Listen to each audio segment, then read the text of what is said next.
Quando Cristóvão Colombo navegou até a América em 1492, pensou que tivesse chegado às Índias, batizando de índios os nativos que encontrou.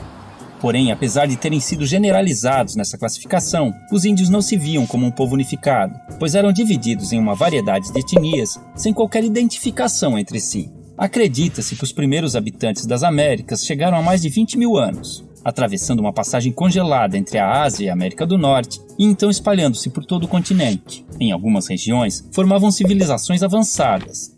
Já no Brasil, fragmentaram-se por todo o território, formando grupos de diferentes tamanhos.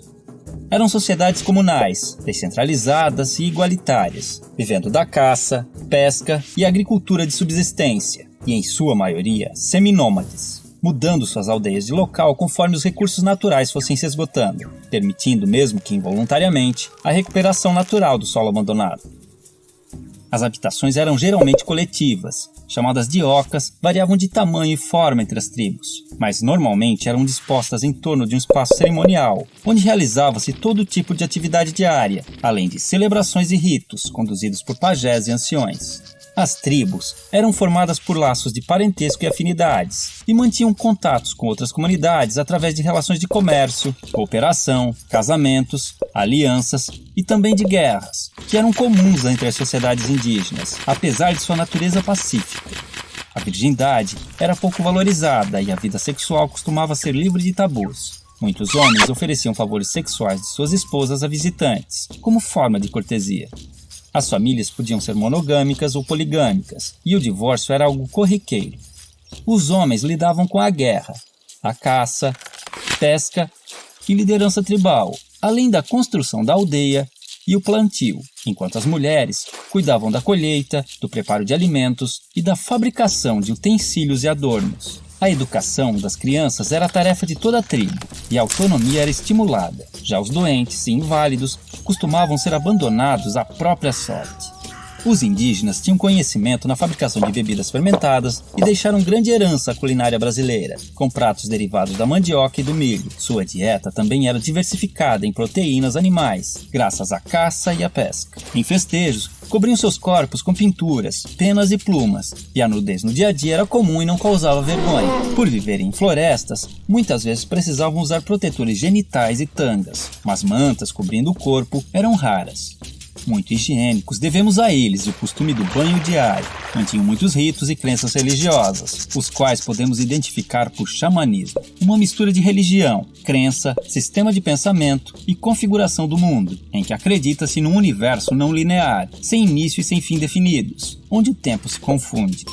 Não possuíam uma doutrina, assim como não acreditavam em um Deus único e supremo, tendo a figura do xamã, o pajé, como seu elo com o mundo divino. Em sociedades sem esses representantes, acreditava-se que os espíritos e antepassados se comunicavam com os humanos através de animais, sonhos e visões. Muitas de suas lendas tornaram-se populares entre os não-índios, enriquecendo o folclore nacional. O uso de alucinógenos, tabacos e ervas era muito comum nos mais diversos rituais. Orientados pelas fases da lua e conhecimentos astronômicos, entendiam as relações entre as mudanças climáticas, nas quais baseavam seu plantio e colheita. Antes da chegada dos europeus, acredita-se que existiam mais de 1.300 idiomas nativos, hoje reduzidos a apenas 270, que deram origem a diversas palavras da língua portuguesa. Não possuíam um sistema de escrita, mas algumas sociedades desenvolveram sinais e formas gráficas, cujo estudo pode revelar mais sobre seus hábitos. Há indícios de uma grande diversidade de produção artística, que integrava-se ao seu modo de vida e ritos cotidianos, com destaque para a dança, a cerâmica, a tecelagem, a cestaria, a pintura corporal, a arte plumária e principalmente a música. Contudo, os indígenas não possuíam a figura do artista, e todos podiam ser hábeis em diversos aspectos, pois dedicar-se exclusivamente a uma atividade, como na sociedade atual, era sinal de desequilíbrio espiritual e obsessão. Quando os portugueses chegaram em 1500, estima-se que encontraram mais de 5 milhões de indivíduos, divididos em tribos e comunidades, diferentes entre si, mas iguais aos olhos do colonizador, responsável por reduzi-los a menos de 600 mil em poucos séculos. Desconhecendo invenções ocidentais como o espelho, a roda, e as armas de fogo, o choque cultural foi enorme, assim como o fascínio dos indígenas, que ainda viviam em sua pré-história. 3 armas foram fundamentais para o domínio dos colonizadores sobre os nativos. A arma de fogo, aliada nas conquistas das tribos e determinante na aceitação da superioridade portuguesa pelos índios remanescentes. A Bíblia do Jesuíta, responsável pela aculturação dos indígenas e a adequação ao moralismo cristão dos ocidentais. E uma invisível e poderosa arma biológica, inicialmente de forma involuntária, mas por vezes criminosa, o contato com os estrangeiros espalhou doenças e epidemias, às quais os nativos não possuíam imunidade, dizimando-os aos milhares e facilitando a ocupação de suas terras, como aconteceu no sul do Maranhão, onde fazendeiros deram roupas infectadas com varíola para as tribos locais. Porém, muitos indígenas auxiliaram os portugueses em expedições ao interior, em conflitos com outras tribos e ajudaram a escravizar grupos inimigos, além de fornecerem aos colonos produtos como a madeira, condimentos e substâncias medicinais. Isso tudo forçou os remanescentes a viver em condições precárias por muito tempo. Somente em 1967, com a criação da FUNAI, começaram a surgir e ganhar força associações indígenas que buscam melhorias em áreas como saúde, educação, meio ambiente, patrimônio e demarcação de terras. Em 1961, foi criada a primeira reserva indígena brasileira, o Parque do Xingu, representando um grande avanço nas conquistas desse povo. Há hoje no Brasil comunidades indígenas em todos os estados, e muitas lutam pela sobrevivência e manutenção de seus costumes e tradições, sendo constantemente ameaçadas pelo agronegócio, que busca expandir seu território, mesmo através de métodos irregulares. Muitos índios são mortos em conflitos ou expulsos de suas terras, acabando em situação de pobreza nas grandes cidades, vítimas de preconceito e violações de direitos humanos. Como se não bastasse, alguns povos começaram a sofrer novas influências de grupos religiosos neopentecostais, que, impondo conceitos como o pecado e a culpa, geraram conflitos internos, fazendo os índios verem no suicídio uma saída para seus problemas. Contudo, ainda existem tribos isoladas no mundo moderno, vivendo como seus ancestrais, principalmente na região amazônica. Outro caso interessante são grupos que vivem em cidades e reivindicam a condição de povo indígena, num processo conhecido como etnogênese, pois, de acordo com a antropologia, a etnia vai além dos traços físicos, sendo também um grupo social, e enquanto mantiverem seus sentidos e valores, se identificando como tais, esses indivíduos não deixarão de ser índios. Assim, podemos vê-los integrados aos hábitos modernos, e vivendo nas cidades, ocupando o mercado de trabalho, cadeiras nas universidades e cargos públicos, buscando também representação política e lutando por direitos como cidadãos que precisam manter sua cultura e tradições vivas, frente aos novos desafios que estão por vir.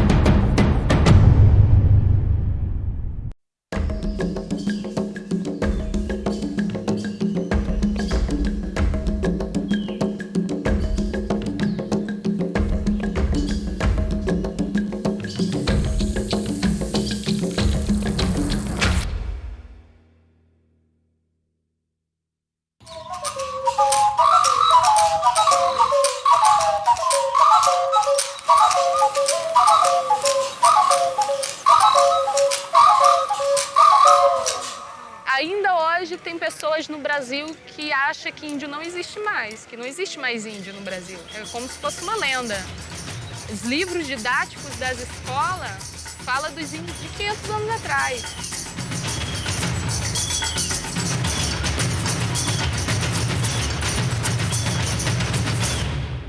O outro pensa que só existe uma cultura só indígena, mas na verdade existe várias culturas indígenas diferentes, a língua, a dança. E existe no Brasil mais de 223 povos. Eu sou do povo Guajajara.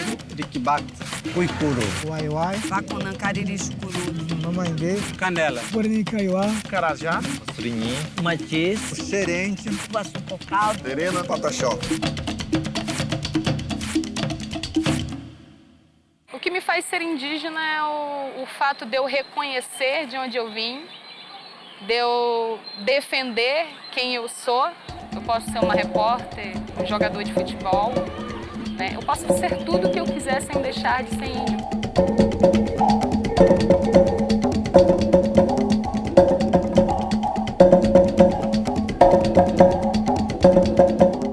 que isso é muito bom, que os nossos filhos estudem, lembrando para retornar para suas comunidades. Eu mesmo, por exemplo, já saí para fora estudar, terminei a minha faculdade, voltei de novo e eu continuo trabalhando, ajudando as crianças. É na escola que as nossas crianças começam a aprender a história do mato, a aprender os nomes dos animais, a aprender as principais raízes e folhas e caules que dão resistência para o nosso corpo.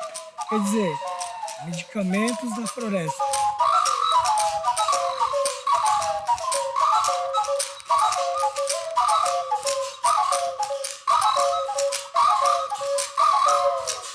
Essa terra aqui, ó, para nós é muito importante, né? Dela sai a vida, dela sai o alimento, dela nós pedimos para o Tupã-Guaçu, nosso Deus, mandar chuva para que as sementes nasçam, cresçam e venham alimentar a nossa comunidade. Todo ano nós fazemos a roça, né? Tem uma roça comunitária e tem uma roça que é individual. O guerreiro que quer cultivar alguma coisa por o seu próprio consumo, para a sua família, ele planta. Ele faz a roça, planta mandioca, planta batata doce, inhame, planta melancia, ou planta abóbora. Tudo isso ele planta. A gente que planta mandioca, né, aí faz aquele farinha, né, torrado, feita pela avó da gente, da mãe da gente. Cauim, ela é uma bebida, né, tradicional, que é feito com a mandioca, né, mandioca própria para poder fazer, que ela é cozida, né, aí depois é pilada num pilão, principalmente os mais velhos têm esse domínio, né, eles falam que tem que ter uma ciência para poder ele ficar bom, né? Ficar preparado, né? E aí, passando 2, 3 dias, ele começa a fermentar, né? Como se fosse bebida alcoólica mesmo, né? Nós fazemos o beiju, o riri, a tapioca, o curumba. Comemos muito a mandioca. Nós plantamos a mandioca, o milho e a batata doce e a banana verde. Lá dia a dia, em primeiro lugar, tem que trabalhar, né, na roça, importante, né? Pescar também. Pescar para alimentar, cuidar da família. Esse aqui é nosso trabalho. E fora isso, também fazer o artesanato, fazer bandeira de banquinho, todos que a gente tem. Colar que eu tenho aqui, concha. Esse aí é o mais valioso para nós, esse aqui, né? Tudo que a gente faz. Essas penas aqui são de garça. Essa amarela aqui que você está vendo é da arara amarela. Esses colares de sementes são geralmente as mulheres que lixam a lixeira e terço tucum também. E essas bagas também são as mulheres que fazem. E esses materiais são as mulheres que fazem. Geralmente são as mulheres que fazem. E os cocares também são nós, os homens, que fizemos. Até a tiara aqui também, que esse de cima aqui que você está vendo aqui, esse aqui são nós que fizemos, os homens que fazem. É assim, as mulheres trabalham mais com artesanato, os homens mais para caça. Mas atualmente está acontecendo de todos fazerem a mesma coisa. Tanto trabalha quanto caça, quanto faz o artesanato. Tanto homem quanto mulher trabalham com artesanato. Não tem mais tanta caça, né? Porque existe também... A reserva tem muitos lugares que foram queimados, né? A roça também não dá mais tanto retorno. A pesca, o rio também não tá lá essas coisas também. Então, eles acabam ficando dependentes do comércio de fora. Ficou mais difícil para nós, até por o dia de hoje, porque muitos brancos-pulseiros fazem invasores nas nossas áreas e até agora as caças estão meio difíceis de a gente sobreviver. Agora não tem nenhum beiju na aldeia, vou te falar a verdade, porque a gente come mais bolacha do que o beiju, né? Então eu não vou mentir para vocês, porque a nossa convivência já está mudando, o nosso hábito está mudando.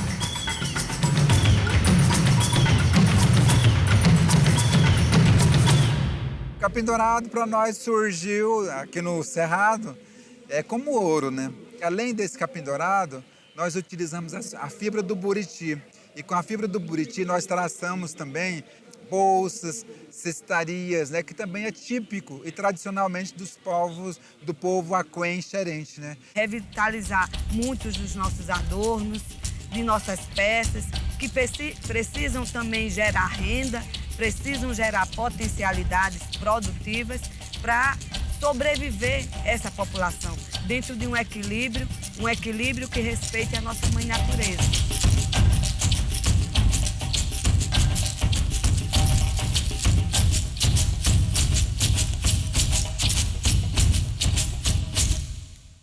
Existe mais de 200 línguas diferentes aqui no Brasil.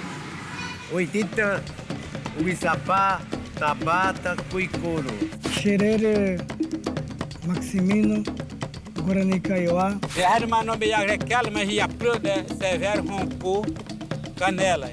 Canamomole de Uanahu, o Anorim, o Atuaquém, Seriuene, Cizerran, Ariporã, Xecunhã, Iracanã, Açupocal. Xeré, Zarrã é numa, e o Aterrara no. Inidibene, Bepcaruinti. Cortu, a Raoni Pataxó. Eu falo a língua Macro-G, que é uma língua que o tronco linguístico é diferente, né, de português e outros. Eu falo a minha língua, né, que é terena, e meus filhos também já estão falando, né, para não perder, né, perder a nossa idioma, a nossa língua. Todos os guajajaras falam o tupi-guarani, que é a nossa língua mãe, nossa língua nativa. E eu acredito que são um povo forte, né, por manter a tradição. Uma outra coisa muito forte para nós é essa biculturalidade, que a gente consegue viver na nossa cultura indígena, né, materna, aquém, e também conseguimos conviver, falarmos a segunda língua, o português, e dialogarmos praticamente de igual para igual, né? Então, assim, é bastante interessante isso, é uma habilidade. O povo Pataxó hoje tem a sua cultura ainda bastante forte, né? Uma das nossas maiores lutas é o processo de colocar em prática a língua materna, né? Que é o Pachurran, né? A língua do povo Pataxó. É difícil, né? Porque hoje a gente vive num mundo de muitas culturas, né? Principalmente cultura que são culturas predatórias, né? Que entra no mundo capitalismo, né? No mundo tecnológico. Aí vai cada vez mais mudando as coisas, a convivência do povo em dia a dia. Da mesma forma que eu posso ter acesso a computador, celular, televisão, tudo, e eu posso usar isso a favor da minha cultura. Na cultura do homem branco tem muitas coisas que são importantes para a nossa cultura indígena. Por exemplo, a educação é bastante importante para a gente. Agora, nós indígenas, nós precisamos entender que nós não podemos esquecer as nossas origens, a nossa cultura, ouvirmos os velhos, né, os anciãos, as anciãs, as parteiras, e esquecermos disso recebendo toda uma doutrina através da doutrinação dessas culturas do homem branco, né? Nós não podemos esquecer a nossa.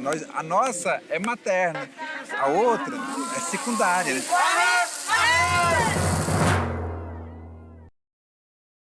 Eu acho mais bonito de ir cantando para não perder a costume.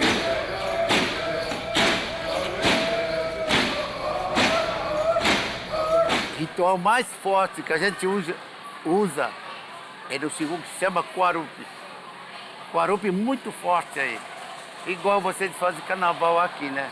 De vocês. Nós lá do Alto Xingu fazem Quarupi. Muito, festa grande. Aí todos a aldeia que vem, 9 etnias que vem participar, uma aldeia, para tirar tristeza. Você sabe que a família falece muito, muito forte, dói pra gente, chora muito e a gente, você comemorar para sair tristeza, né?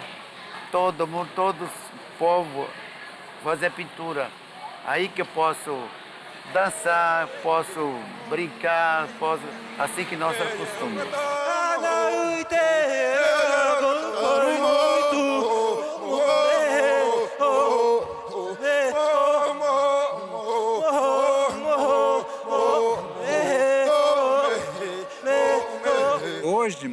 A questão do sepultamento ainda é bem forte, né? Ainda não se perdeu isso, porque quando o xerente, uma pessoa de um clã falece, um outro clã passa a fazer todo um cuidado, né? Faz o funeral, né? E tudo mais, enquanto que a família enlutada não faz nada, né? E isso ainda segue forte e o pagamento também desse serviço, né? Que a família que foi assistida depois, posteriormente, paga.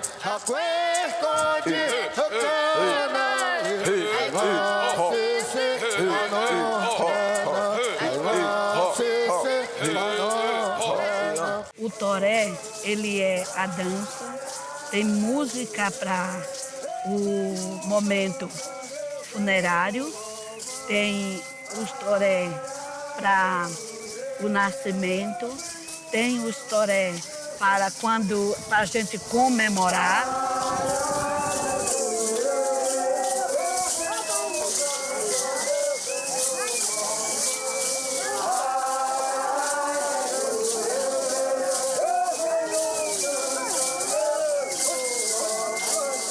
Fazemos a festa do Tecatal, onde as pessoas todas dançam, inclusive tem a festa também do Jacaré, que é inclusive dentro dessas todas as festas. Então tem uma festa que dura um mês e tem todas essas atividades, taboca, né, que a gente chama taquara, tem a dança do taoa, do porcão, então tudo isso engloba só numa festa.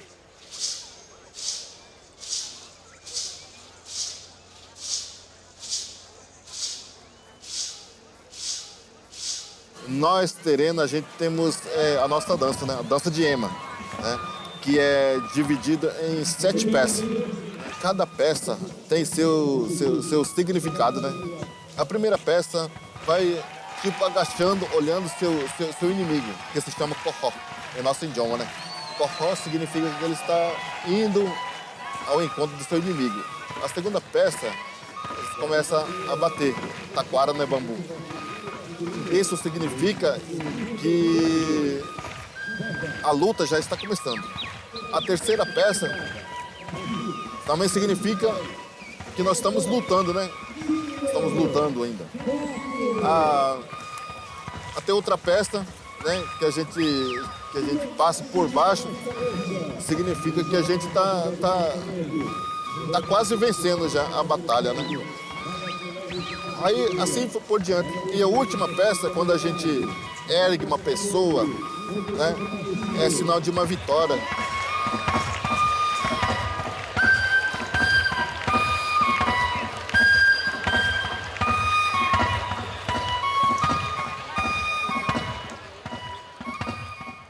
Tem 7 tipos de festa que a gente tem. Tem Bempe, que o homem recebe o nome Bebe, começa com Bebe. Você pode perceber que todo o Caiapó, o nome começa com Bebe. Tem outra festa que é Curicangô, que é a festa do cultivo da mandioca.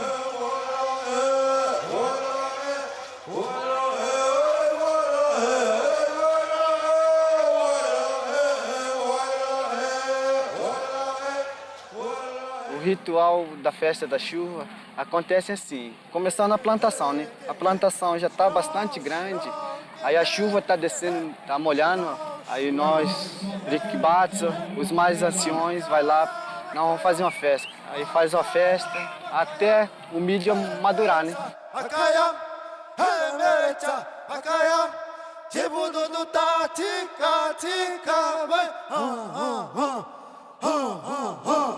Toda a noite de lua cheia, a gente temos um ritual em agradecimento pela sabedoria da Mãe Lua, né? da velha Mãe Lua, né? A fartura, né? A paz espiritual, né? Que ela traz.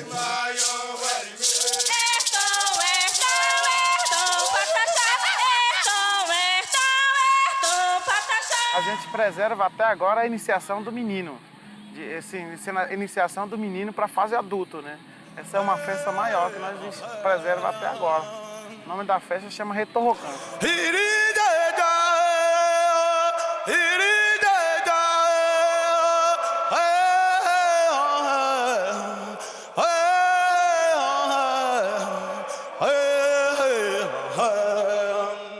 quando baixa a primeira menstruação da menina, nós, Guarani Kaiowá, isolamos. Ela fica isolada 7 dias. Aí, a partir do momento que atingiu os 7 dias, né, ela se tornou fértil. Ela está pronta para a vida. Ela está pronta para procriar.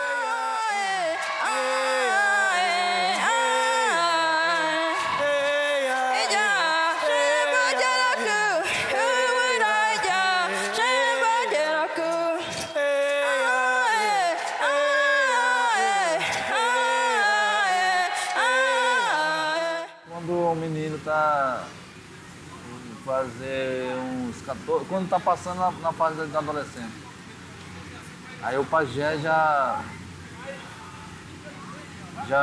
combina com o pai do rapaz para fazer uma festa, Aruanã e Retorcã. Aruanã tem uma casa separada, que entra só os homens lá, né? Então a mulher não entra lá dentro.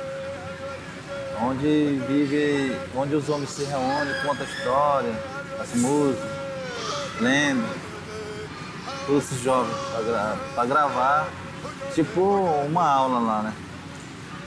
Lá se chama Casa de Aruanã.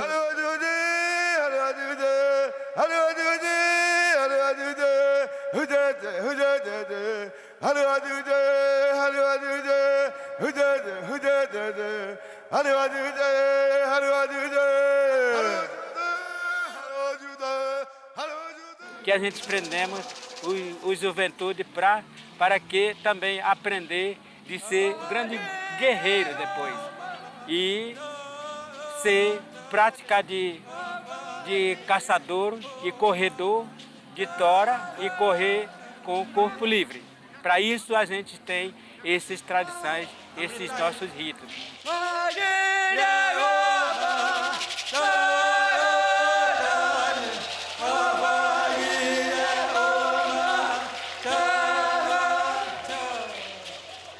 Vou falar da festa do Muquiado, que é o Ira-Ohau, que é o mais forte e que todos os Guajajaras, inclusive os Tembé também, que são Teneterrara, que ainda é mantido muito vivo. A festa da menina moça é quando as meninas menstruam a primeira vez e quando, no meu povo, quando a mulher menstrua, né, ela já é mulher e já pode casar e ter filhos, né? Não tem uma adolescência de namorar, depois de um tempo casar. Geralmente quando faz a festa do Muquiado, entre 11 a 13 anos de idade, né? É uma base, né? Tem umas que menstruam muito mais cedo. E geralmente logo depois já casa, e já constitui uma família. Os pajés, geralmente, são os que mais, né, mantém vivo e tenta passar isso para as novas gerações.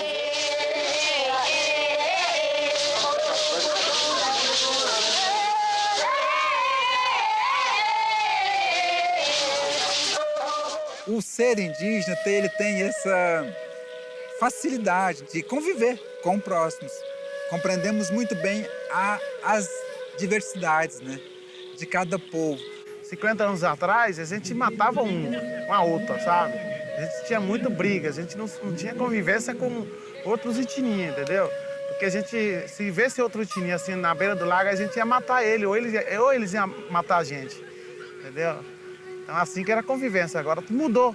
Quer dizer, hoje constrói uma família dentro da aldeia. Nós aprendemos a conviver pacificamente, né? Com a sociedade, com a população, com os não indígenas, né? E se nós temos essa habilidade, o respeito, né? Ao próximo, né? Falando do homem branco, imagina-se o quanto é importante a nossa relação com os indígenas do Brasil, sabendo que existem diversidades culturais, nós conseguimos viver muito bem, convivemos, respeitamos e não temos dificuldade.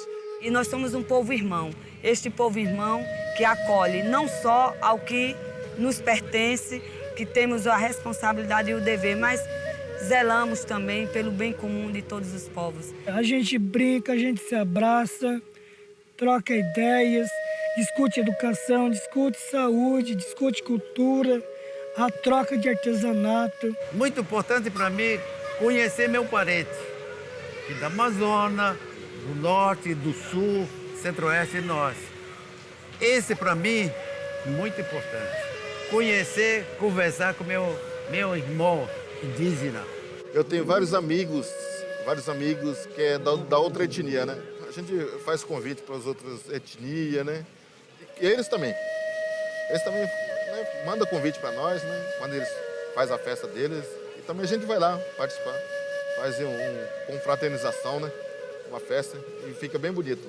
Até agora eu me penso ainda que é muito importantíssimo que a gente possamos juntar e mostrar cada nossa cultural dos nações. Como aqui no Brasil tem os povos indígenas, também em outros países também tem os povos indígenas, né? Então, isso é muito bom que a gente reconheça, fazer uma integração.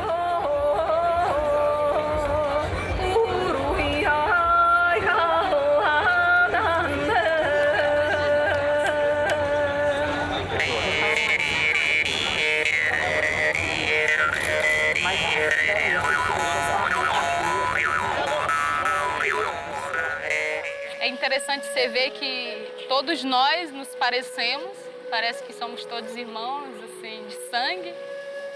E aí você vê diferentes formas de se vestir, de se pintar, de falar, né? As línguas são variadas. Aí você vê um outro parente, ele fica te olhando dos pés à cabeça, vê como que você é e você também faz a mesma coisa. É um encantamento, né?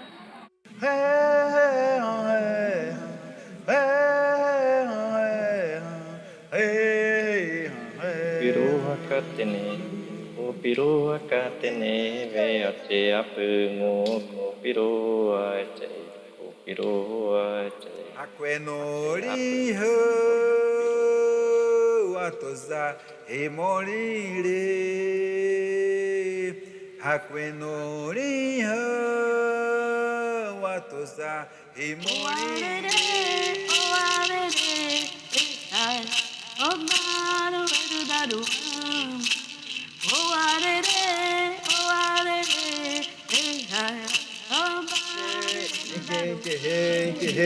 Shirau, shirau, inkehe, inkehe.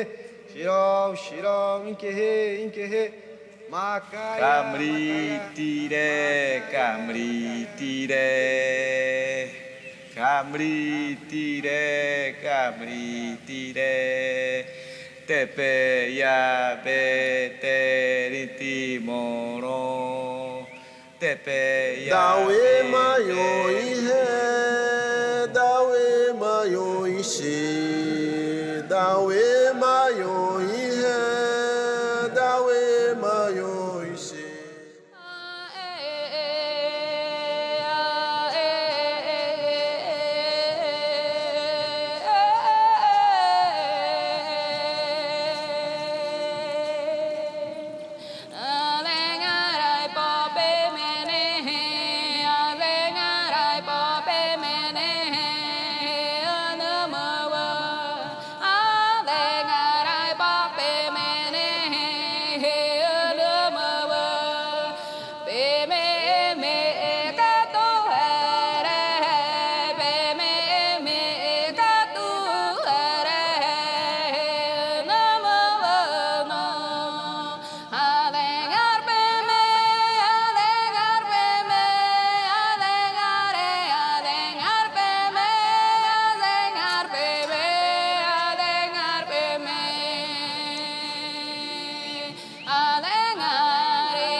Você já se perguntou como é a vida da tribo mais isolada da Amazônia? Essa comunidade misteriosa é conhecida como Moxi-Ratetea. Esses indígenas amazônicos enfrentam uma realidade única e desafiadora. O território da Amazônia cobre mais de 9 milhões de hectares, ou seja, o dobro do tamanho da Suíça. Investigamos a tribo Moxi-Ratetea da Amazônia brasileira, um dos 3 grupos indígenas Yanomamis que vivem em uma reserva de densas florestas tropicais e montanhas no norte do Brasil e sul da Venezuela.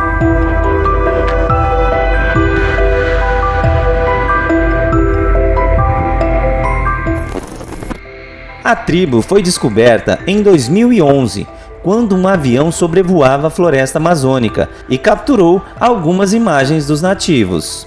Eles não só se recusam a entrar em contato com pessoas de fora, mas também se mantêm afastados de outros grupos indígenas que vivem no mesmo território que eles.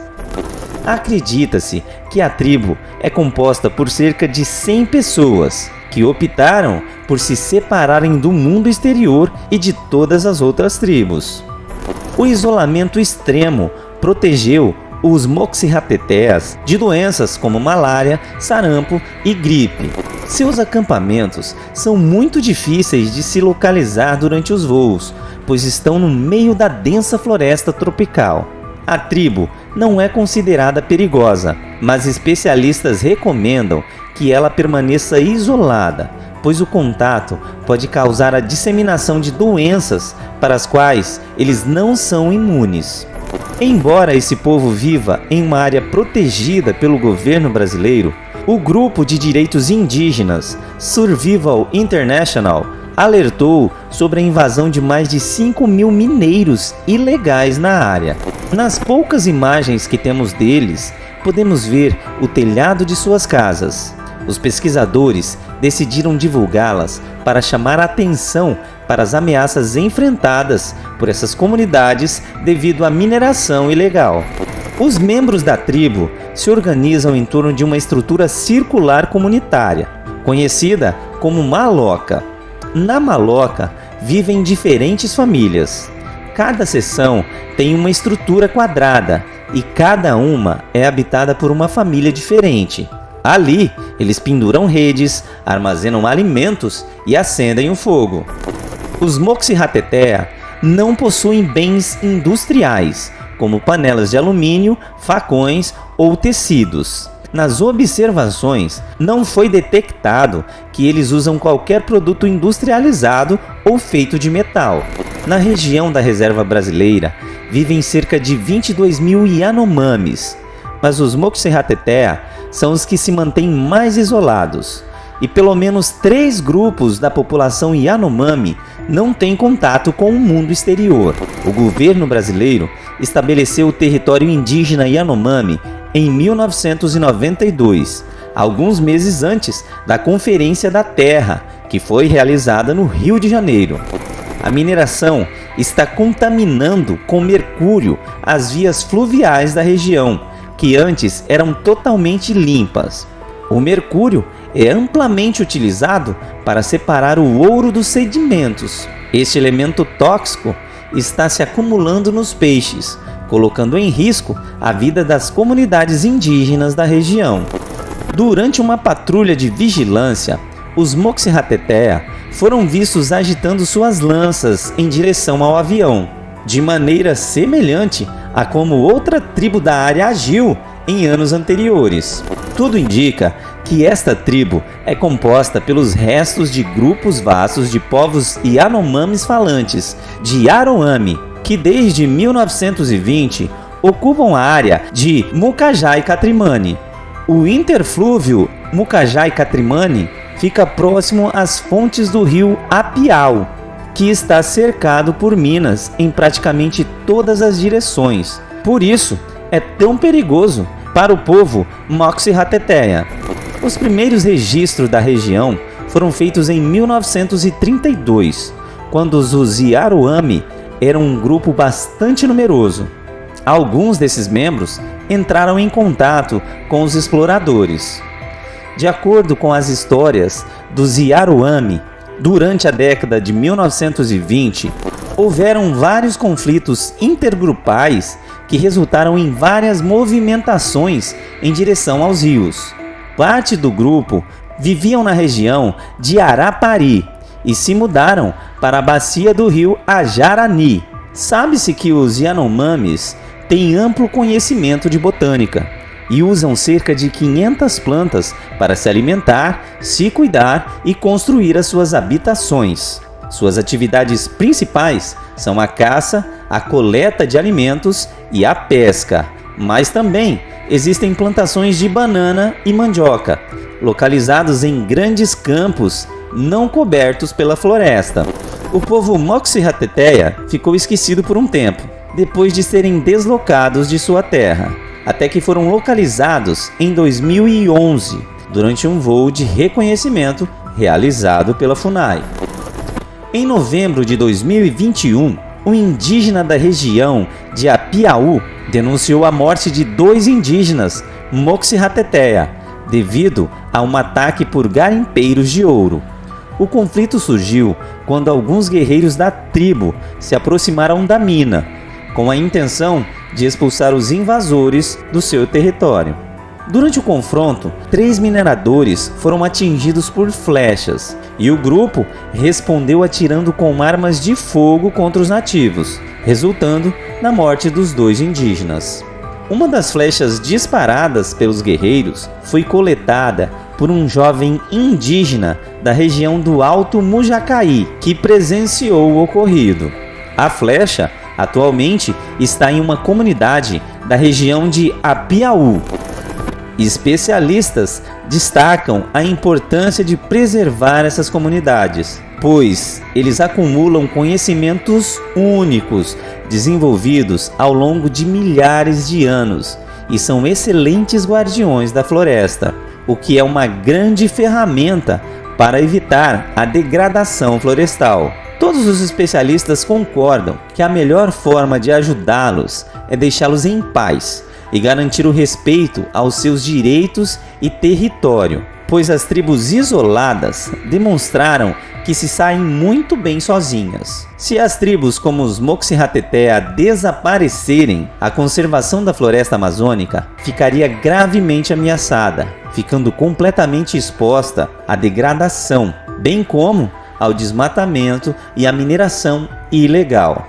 E você, conhecia os Moxi-Hateteyas? Não se esqueça de dar um like nesse vídeo e se inscrever no nosso canal para ficar por dentro de mais curiosidades do mundo.